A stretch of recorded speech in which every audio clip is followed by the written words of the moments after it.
Oh, seven citizens, my name is Black and welcome to my channel, CasaBLACK Gaming, where my house is your house. Now, those of you who know me from my channel know that I normally stick to positive vibes, but that does not mean I do not get pissed at times about the game that we all know and for the most part love, even if that love can be hard-earned at times, such as the catastrophe that happened last week with the Galaxy. But I'm not really to rehash that exact issue in terms of how it happened, but to make a complaint about the bigger picture that allowed it to happen in the first place, which just comes down to bad communication. So, without further stretching this intro out, let's go ahead and get into my complaint.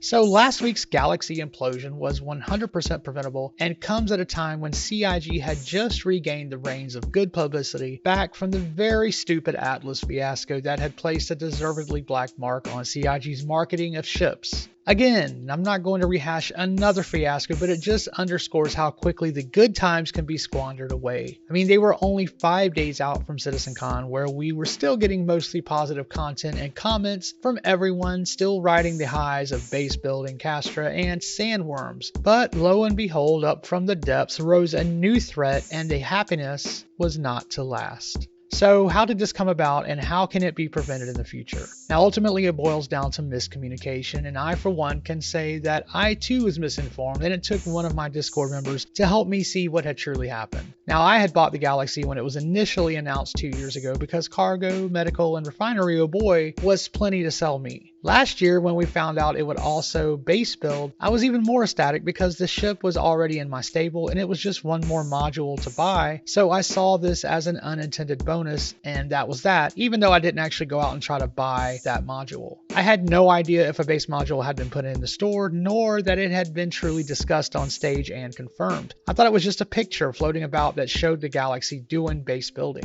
Now for whatever reason I had missed the actual presentation slide wording and them promising the Galaxy would do it with actual spoken words. It was not until Reddit members began posting links with timestamps that I saw yes, they had used words both spoken and on the slides to confirm it, and so many people who had not previously purchased the Galaxy had now done so based on this news. Now, since last year's presentation, a few major things happened. For one, director Todd Pappy, who gave that presentation, is no longer with the company. And then after his departure, the planning of the base building system happened amongst all of the departments who were to take part in that feature. And that happened around January, February of early 2024, which for whatever reason moved away from Todd Pappy's original goal of having the Galaxy fulfill that role. Now, it's a change that I suspect had more to do with needing to get a large base building tool / ship into the game, and it was easier to just do the MISC build versus rushing the Galaxy through, which was still dependent on the Polaris being finished first. Now, that's a perfectly justifiable reason to change up the direction of a ship. Now, something happened here that should have played out differently. If a decision to move the base building from the Galaxy was actually decided upon during those meetings, it needed to be addressed within the company at large because ships had already been sold with that promise, and some high-level decision-making in terms of refunds and communication needed to happen. Instead, it just feels like someone in a meeting just unchecked the Galaxy from base building, or it was just completely forgotten about until CitizenCon popped up and the questions started arising. Now, I'm not here white knighting or making an excuse for CIG. I'm just trying to put forth an explanation on what might have happened here and what kind of seems likely. There's still some culpability overall from whoever took over for Todd in that role of being over base building to know what was planned and to communicate that to the team, and then to make decisions on how to move forward with or without the Galaxy. Now, I know John Crew was the face of this last week, but again, this sounds like something that had possibly escaped the ship's team's notice, and then John sort of came out with his off-the-cuff response, which again, even he has stated he should have waited before speaking on it, and it was just fuel on the fire at that point. Overall, this showed how easily bad communication can happen, even within a huge company with so many department heads having meetings to try and plan and plot every single aspect of a feature in a game, and the communication might have failed due to a single individual, or it could have failed due to a miscommunication from multiple individuals in a single meeting or over multiple meetings, with something that just eked by and just fell out of the plan. We the gamers will never know why or how it happened, and for most players, they're satisfied with the outcome that the Galaxy will at some point have the base building module it was promised, even if it's not likely to come with the Galaxy when it ships. But it still leaves a bad taste in many citizens' mouths because it was yet another close call with what felt like bad marketing. And out of all the departments that need stellar communication, it's gotta be marketing. And they've gotta do better with their messaging and how they present ships, especially new ships and vehicles, because far too often we the players, we don't know many specifics about something new that is offered. And I'm not even talking about a timetable on its delivery if it's not straight to flyable, but other things. A good example of bad communication for this situation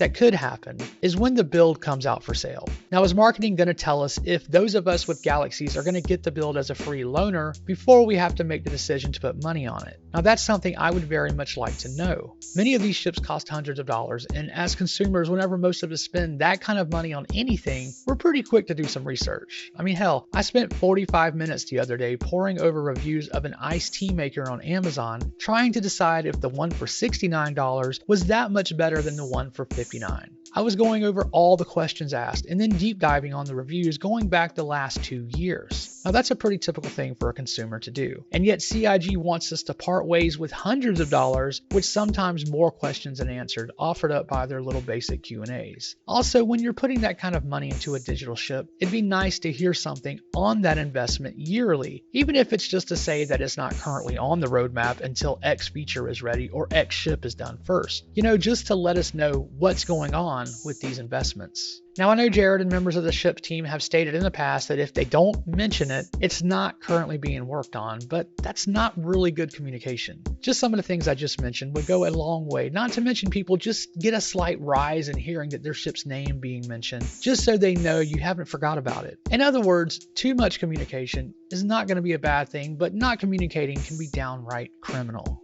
Anyway, that is all, and thank you for hearing this complaint. Of course, I complain because it really sucks to see a company that I feel is not really trying to cheat its gamers come off as trying to cheat the players out of something, especially something that they paid for. I think CIG does amazing with their communication about the progress of worked on features, but they really need to improve on the things that get called out by players. If there's a feature or ship that's suddenly on the hot seat and questions are swirling, take to the forums and respond and let players know what's happening. Even if it's bad news, just let them know. It beats the hell out of whatever the hell that was last week with how the Galaxy news came about, which was not how that should have gone down. Now, I know you guys are in a hurry to get off the stage at CitizenCon, but just take a few minutes at the end to give us a status update on those ships that are on the back burner with just a mention as to why they did not make the plan for the upcoming year and maybe when we can expect them. That would go a long way. Anyway, if you found this helpful or would like to help amplify my complaint, the easiest way to do so is to share this video, like and comment below on any suggestions that you have, and let's have a conversation about it. And why not join my Discord where me and others have some good conversations about all things Star Citizen